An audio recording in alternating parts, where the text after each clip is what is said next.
You are requested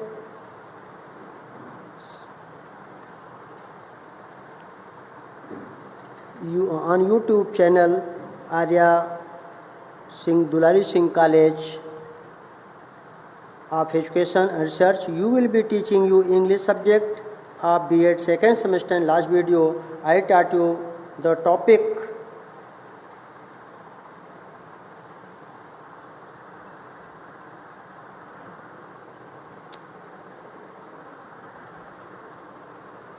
the role of stage of English language. Unit 2nd. You are requested to make notes of today's lecture. Let us start the lecture. Today the topic is aims of objective of teaching English as first, second and third language. जैसा कि आपने जो है topic के विषय में देखा first, second, third language. यहाँ पर किसी भी लैंग्वेज को पढ़ने के लिए उसका कुछ अपना एक उद्देश्य और उसके कुछ लक्ष्य होते हैं। उसी से संबंधित यहाँ पर वर्णन किया गया है aims of teaching. In India English is considered as second language. भारत में इंग्लिश जो है यह सेकेंड लैंग्वेज के रूप में मानी जाती है। मोस्ट ऑफ स्टूडेंट्स, अधिकांशतः जो विद्यार्थी हैं, do not have access to their medium of instruction of English. अधिकांश विद्यार्थी डू नॉट हैव एक्सेस नहीं पहुंच पाते हैं देयर मीडियम, अपने मीडियम तक ऑफ इंस्ट्रक्शन, शिक्षा के, इंग्लिश की शिक्षा के अपने मीडियम तक जो है पहुंच नहीं पाते हैं।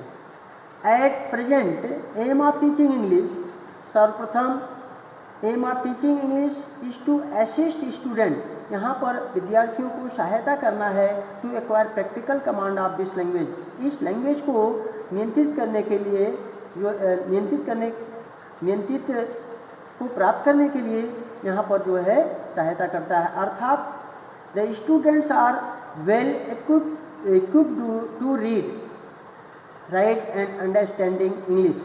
यहाँ पर जो है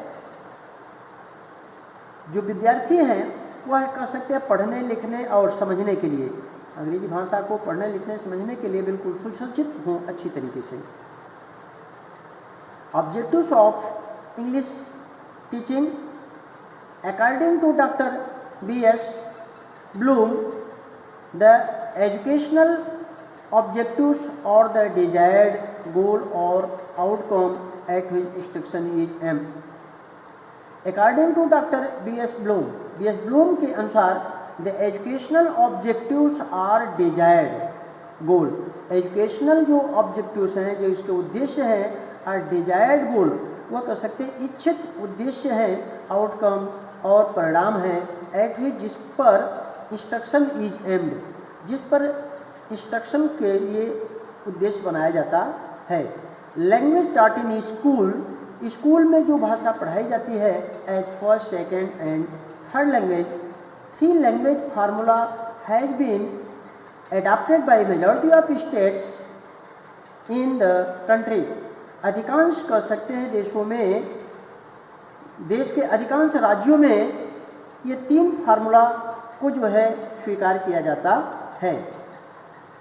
first language, the first language is generally introduce in the first year of the second education and this is continue until the end of the secondary stage, particularly if it is also the medium of instruction. First language is generally introduced in the first year of the school education. School education के प्रथम वर्ष में first language को generally परिचित कराया जाता है। First language को जो है स्कूल शिक्षा में प्राथमिक वर्षों में परिचित कराया जाता है। एंड दिस इज कंटिन्यूड, और यह लगातार जारी रहता है until the end of the secondary stage, ये सेकेंडरी स्टेज तक जो है ये चलता रहता है। पर्टिकुलरली, विशेष रूप से, if it is also the medium of instruction, विशेष रूप से यह कह सकते हैं शिक्षा निर्देश का यह मीडियम भी है। दो मेजॉरिटी ऑफ स्कूल्स की जो मेजॉरिटी है ओनली वन लैंग्वेज, वह कह सकते हैं एक लैंग्वेज है एज द फर्स्ट लैंग्वेज या प्रथम लैंग्वेज के रूप में जो है आपका अधिकांश स्कूल जो है इसका पालन करते हैं। ए फ्यू स्कूल्स, कुछ school provide for more than one language, जहाँ पर एक से अधिक लैंग्वेज को प्रोवाइड किया जाता है एज द फर्स्ट लैंग्वेज के रूप में, to cater to needs of linguistic minority. Needs of linguistic minority, यहाँ पर यह बताया गया है कि जो फर्स्ट लैंग्वेज है वह सहायता प्रदान करता है लिंग्विस्टिक माइनॉरिटी की आवश्यकता के प्रति। The number of schools having more than one language, school की जो संख्या है मोर देन वन लैंग्वेज, एक से अधिक भाषा का एज फर्स्ट लैंग्वेज इंक्रीजेज, जैसा कि प्रथम लैंग्वेज जो है इंक्रीज करता है, बढ़ाता है। फर्स्ट लैंग्वेज इंक्रीजेज, वो बढ़ता है as we move to higher stage of schools, जब हम हायर स्टेज की स्कूल की तरफ गति करते हैं तो फर्स्ट लैंग्वेज यह बढ़ करके आगे की शिक्षा के लिए उपयोगी होता है। Such type of schools providing, इस प्रकार के स्कूल जो है providing more than one language, एक से अधिक भाषा को प्रोवाइड करते हैं एज फर्स्ट लैंग्वेज के रूप में, is found higher in urban area, जो कि अर्बन एरिया में पाया जाता है, देन इन रूरल एरिया, अपेक्षाकृत रूरल एरिया के, अर्थात जो ग्रामीण अंचल के कह सकते हैं क्षेत्र हैं उसकी अपेक्षा जो अर्बन एरिया में है वहाँ पर यह कह सकते हैं मोर देन वन लैंग्वेज पाया जाता है। एट द प्राइमरी स्टेज में schools with two or more language, दो या दो से अधिक भाषा को एज द फर्स्ट लैंग्वेज, जैसा कि फर्स्ट लैंग्वेज एग्जिस्ट अस्तित्व में रहते हैं इन ऑल द स्टेट्स, सारे राज्यों में, यूनियन टेरिटरीज, और जो संघीय राज्य हैं, क्षेत्र हैं, इनमें जो अस्तित्व होती है इसी रूप में कह सकते हैं प्राइमरी स्टेज में दो या दो से अधिक लैंग्वेज को कह सकते हैं प्रयोग किया जाता है। इस तरीके से टेरिटरी क्षेत्र में और राज्यों में प्रयोग किए जाते हैं। But the number of schools is very small in number, और स्कूलों की जो संख्या है वेरी स्मॉल, बहुत थोड़ा है, कम छोटा है नंबर में, संख्या में, in most of the states, राज्यों में। इस प्रकार के राज्यों में कह सकते हैं इस प्रकार की जो शिक्षा की व्यवस्था है बहुत ही कम है। सेकेंडरी स्टेज, यहाँ पर जो है सेकेंड लैंग्वेज के रूप में है, many of language that are taught as the first language are tribal language that are not fully developed. बहुत सी भाषा दैट आर टॉट जो पढ़ाई जाती है एज फर्स्ट लैंग्वेज के रूप में जो भाषा पढ़ाई जाती है, आर ट्राइबल लैंग्वेज, वो आपका ट्राइबल लैंग्वेज के रूप में है, that are not fully developed, जो कि यह भाषा जो है पूर्णतया डेवलप्ड नहीं है। दीज अनडेवलप्ड लैंग्वेज, ये जो अनडेवलप्ड लैंग्वेज है can not be use in imparting higher education, जो कि यह भाषा आपके हायर एजुकेशन में देने के लिए प्रयोग नहीं की जाती है।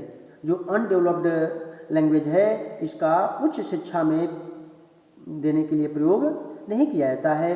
दस इस प्रकार से teaching of well developed language as a second language, इस तरीके से अच्छी तरीके से विकसित भाषा को सेकेंड लैंग्वेज के रूप में बिकम नेसेसिटी, उनकी आवश्यकता होती है। जहाँ पर विकसित भाषा है, विकसित लैंग्वेज है, वहाँ पर हम सेकेंड लैंग्वेज के रूप में इसकी आवश्यकता विद्यालयों में पड़ती है। The second language is generally introduced after introduction of the first language and before the third language. जो सेकेंड लैंग्वेज है यह सामान्यतः जो है इंट्रोड्यूस परिचित कराया जाता है after the introduction of the first language and before the third language के पहले और फर्स्ट लैंग्वेज के परिचय के बाद इसका प्रयोग कराया जाता है। Second and third language are introduced simultaneously in same class, और यह कर सकते हैं साथ साथ तीनों लैंग्वेज का प्रयोग कक्षा में कराया जाता है। यहाँ पर आपका जो है थर्ड लैंग्वेज है। The third language is generally introduced along with the second language. यहाँ पर थर्ड लैंग्वेज जो है सामान्यतया जो है ये परिचित कराया जाता है along with second language, second language के साथ। थर्ड लैंग्वेज का जो है आपका सेकेंड लैंग्वेज के साथ जो है परिचित कराया जाता है। It is introduced either in upper primary classes और इन द सेकेंडरी क्लासेस। इसका परिचय जो है या तो प्राइमरी क्लासेस में होता है या तो कर सकते हैं सेकेंडरी क्लासेस में कराया जाता है। Just like the first language and the second language, ठीक उसी तरीके से जिस तरीके से आपका फर्स्ट लैंग्वेज जो कि मदर टंग के रूप में होता है एंड सेकेंड लैंग्वेज जो कि आपका फॉरेन लैंग्वेज के रूप में होता है। इन सब का परिचय उसी तरीके से जिस तरीके से होता है उसी तरीके से आपका थर्ड लैंग्वेज का परिचय कराया जाता है। The majority of the schools offer one language, अधिकांशतः स्कूल वन लैंग्वेज को ऑफर करते हैं एज द थर्ड लैंग्वेज, जैसा कि थर्ड लैंग्वेज है। Very few schools offer one language as the third language, और बहुत से स्कूल जो है थर्ड लैंग्वेज के रूप में जो है आपका फर्स्ट लैंग्वेज का ऑफर करते हैं।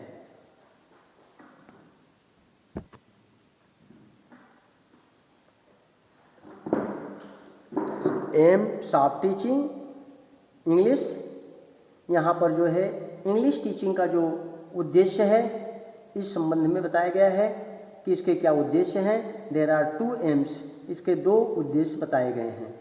फर्स्ट आपका अंडरस्टैंडिंग और कंप्रीहेंशन है। अंडरस्टैंडिंग और कंप्रीहेंशन का अर्थ होता है किसी भी गद्यांश, पैराग्राफ, किसी भी विचारों के अंतर्गत, कोई भी टेक्स्ट के अंतर्गत जो विश्लेषण किया जाए उसके बारे में जानने का प्रयास, उसको हम अंडरस्टैंडिंग या कंप्रीहेंशन कहते हैं।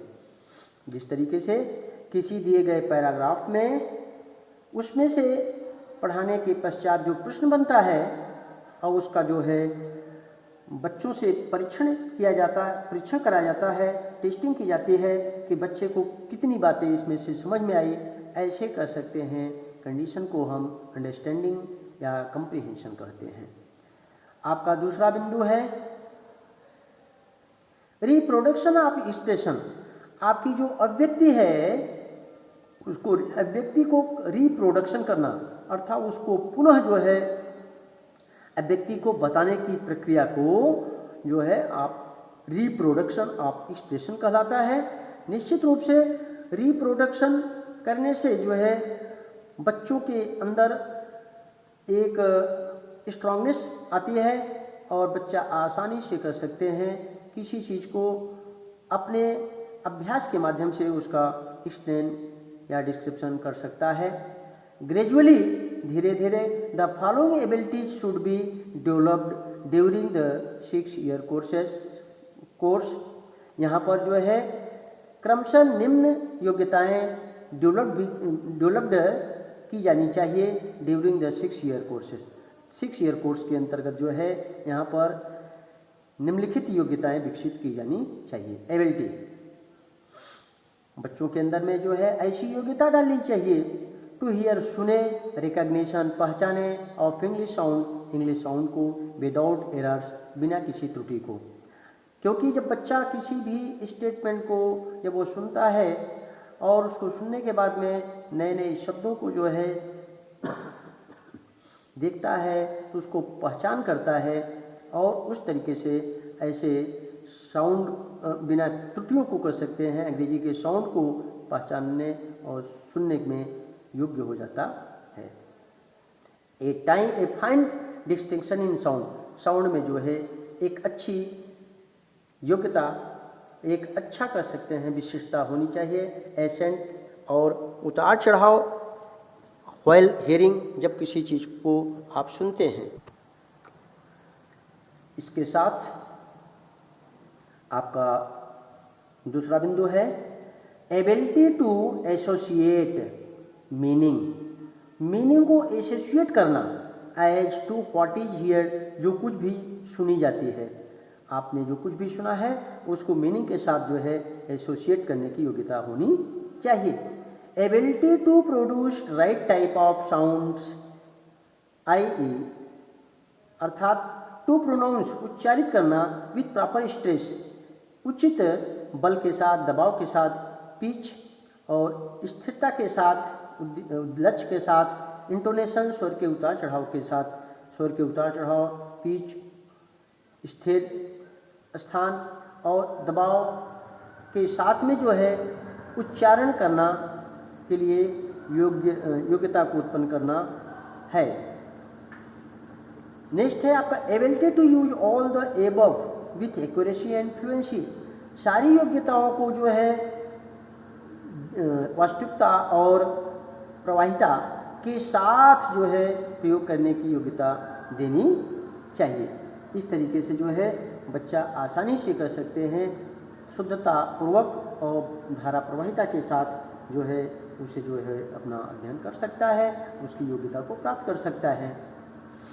नेक्स्ट है the teacher should keep in mind the following aim while teaching English. अध्यापक को जो है अपने मस्तिष्क में निम्नलिखित उद्देश्य रखना चाहिए। जिस समय वह कर सकते हैं टीचिंग करता है तो टीचिंग के समय, उस समय टीचिंग इंग्लिश टीचिंग के समय जो है उसको निम्न लक्ष्य अपने मस्तिष्क में रखना होगा। First, understand to speak English, अंग्रेजी बोलने के लिए समझदारी पैदा करना।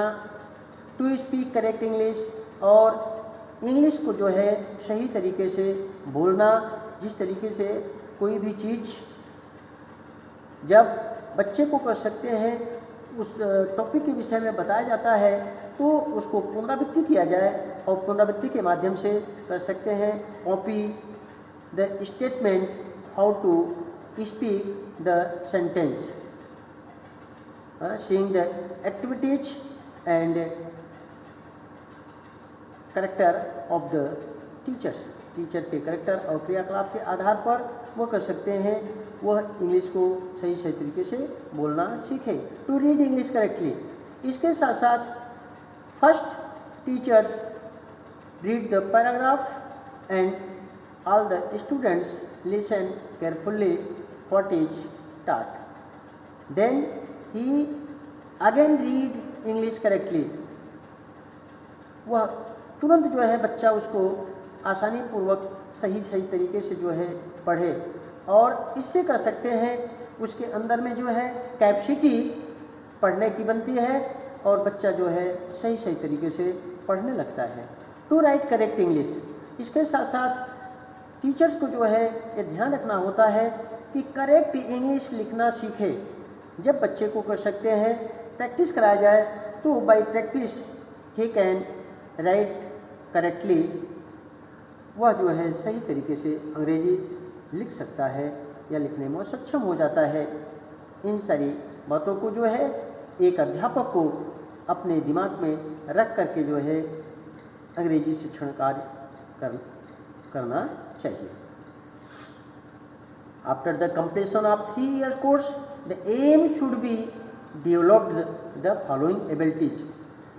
3 year कोर्स के पूर्ण होने के पश्चात the aim should be develop the following ability, निम्नलिखित योग्यता को